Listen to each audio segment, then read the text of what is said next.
when I first got the audition, I remember I was in Inglewood. And I actually turned it down. I turned the audition down because Fresh Prince is one of my favorite shows still to this day of all time.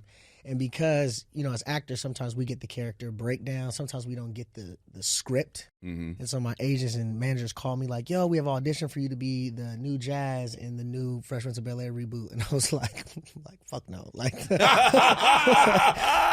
I'm not going to, just because of the, just the stereotype and kind of stipulation of reboots. Mm-hmm. It's like, they don't work. They don't work. Right. Not like that, and that's just the truth usually. And people just always have these preconceived notions, so they don't give it a chance regardless. I know that it's a sitcom. Will Smith. I still watch Fresh Prince all the time. At the time, now I kind of tone it down a little bit. I got you. But I watched it every night to go to sleep, that and Martin. And it was just like, I don't want to, if this is a sitcom, that show is still relevant. Will Smith is, you can't even find another Will Smith. It's just, why are they even doing this? Mm-hmm. And so I told my people, like, nah, I'm not going to do it. And the weird part about it is usually when you talk to your reps about, like, an audition, you guys can go back and forth that day. Like, I want you to do it. Okay, whatever. I'm not doing it. Okay, fine, I'll do it. But that is that day. Once you guys hang up that phone, like, they don't ask you about it again. Right. Dude, the next day, they called me back, and my manager was like, dude, I can't let you pass up on this audition. I'm going to give you the script. Whoop-de-whoop. So I was like, okay, like, fine. I told my mom about it. She was like, you'd be a great Jazz. I'm like, yeah, that sounds great. Like, that sounds great. But, like, whatever. I read the script, and I'm like, okay, this is different. This is different. And they sent me a link to Morgan's, like, 2019 trailer. Yes. Mm-hmm. I had completely forgot about that. I had saw that in 2019. You saw it, exactly, same thing. And was like, yo, this is dope, but then, like, forgot about it. Didn't know that was correlated at all. And when I saw that clip, I was like, oh, my God. Wait, this is what I saw years ago. You know what? Like, I'm going to do it. So fast forward, I do the audition. And what I do with auditions, because as an actor, this is like the profession of no. So it's like, if you sit there and do one audition when they audition 500, 600 people or whatever the number is, and you're just holding on to it like that, it's just not healthy. So I did the audition, left. I went to Atlanta. And then my reps called me. They were like, yo, you got a call back, but like chemistry read. And I'm like, oh, and I could have done it there on my iPad. I said, no, I need to fly back. So I flew back that night, and I went and I did the audition. It was a chemistry read with Jabari and Morgan. And the funniest thing about this is that I do the first scene, and Morgan is like, okay, cool. At first, I'm talking with Jabari, just banter, like, congratulations, because he made that whole video about how he got the role. Mm-hmm. So I'm doing it with him. I'm like, congrats, bro. Like, cool. He was cool. And we're doing the audition. It was 2 scenes. And did the first scene, and then Morgan was like, okay, cool, next scene. And right there in my brain, I was like, oh, I didn't get it. Like, I didn't get it. Because I had already done another show before, and the director made me do it over and over and over and over again. At that time, I thought I didn't get it, because I'm like, he making me do it over again. That means I'm not doing it right. Yeah. So he ended up telling me, oh, we do that to make sure you can take direction, all this stuff. Yeah, you got like you're coachable. I'm like, oh, okay, so now I think I get it. Everybody has their different method of madness.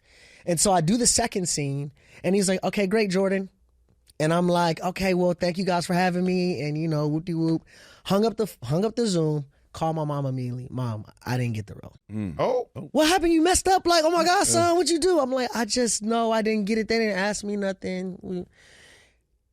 I get a call the next day that I got pinned for it. So I'm like, oh, wow, this is crazy.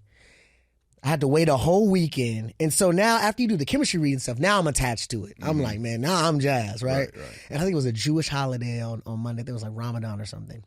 And so, like, there was no answer till like Tuesday. Ramadan is not a Jewish holiday. Or it was Hanukkah, sorry. You're in front of me, so I'm thinking all your holidays. Really? I think it was Rosh Hashanah. Thank you. There we go. Okay.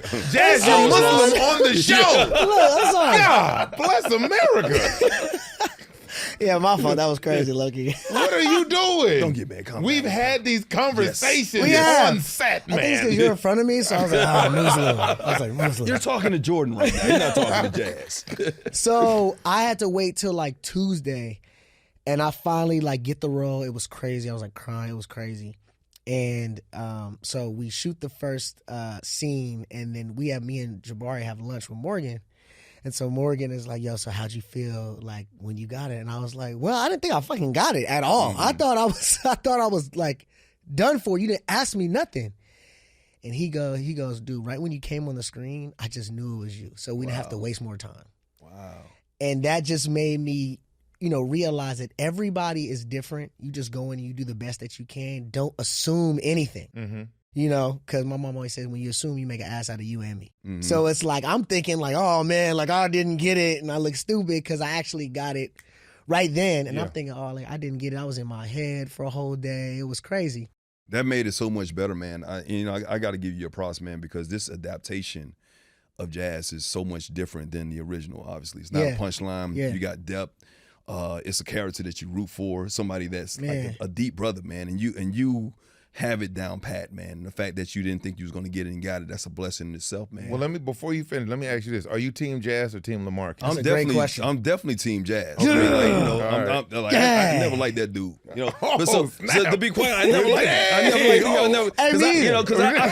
Here's the thing. I feel like I'm more Jazz than you're the athlete, the guy that comes in and always gets the girl. Oh, so I'm Lamarcus? Yeah, you're Lamarcus. You're the athlete that comes in and gets the girl because she's seeing it.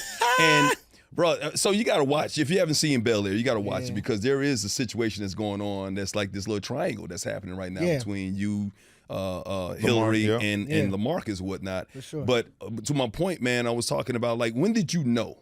Like, because you talked about at first you didn't even want the part. Mm-hmm. Then you get the part, you're invested in the part. When did you know you guys had a hit on your hand? And when did you know that, man, this Jazz is a huge part of this show and not just, like I said, a throwaway punchline? Man, so kind of two answers to your question. I knew that we were going to have a hit when the first trailer came out because, of course, we're shooting it. Yeah.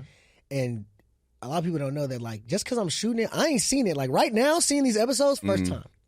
So even though we're shooting it, I'm in that scene, I don't see how it look. Like, we've done so many takes. I don't see which take they're going to use. I did a funny take. I did a serious one. I don't know actually how it's going to, pan out. So as kind of like little things pop out, like, okay, new series, Bel Air coming, this, whatever. No trailer come out. You see the comments. Oh, this bull. Like, I gotta, like, man, I ain't watching this shit. Yeah, all type of stuff. And I was like, I ain't seen it either. Like, I believed in us. I know that we're doing good work, but you have to visually, see it. Mm-hmm. And when we saw that first episode and they brought us in before, and I think we were shooting like episode 6 or something. They brought us in to watch episode 1. And like some of us was in tears. And just because I was a part of something, I was like, this is fucking good. Yeah. Like, this is actually really good. And the day we dropped that trailer, dude, my phone went insane. Like, friends, family. Bro, I didn't know it was going to be this. Oh, my God, I didn't know. Like, I gotta. DMs was popping. Huh? DMs were popping. Dude, insane. Like, just text messages like, yo, I saw you on that new show. I'm like, yeah, whatever. Hey, you remember me? Yeah, whatever. Like, whatever. Hey, Jay, I'm grown what's now. happening? I'm up now. No.